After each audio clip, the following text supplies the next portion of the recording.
আমি ওর প্রেমিক না, ওর সাথে আমার কোনো সম্পর্ক নেই। আমার একটা পরিচয় আছে, আমি একজন ফটোগ্রাফার।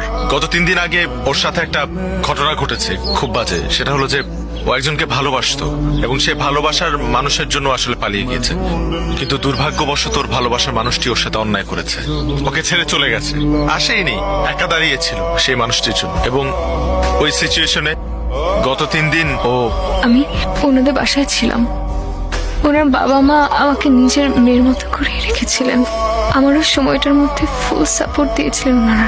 শুধু একটা রিকোয়েস্ট আপনাদের 4 জনের কাছে, ওকে না ওই আগের কথাটা মনে করিয়ে দিবেন না, ওকে কিছু বলবেন না, কারণ ও আবার আপসেট হয়ে যাবে। থ্যাঙ্কস ব্রাদার, তুমি আমার ফ্যামিলির জন্য যে কাজটা করেছো সেটার জন্য আমার ফ্যামিলি সারা জীবন তোমার কাছে কৃতজ্ঞ থাকবে।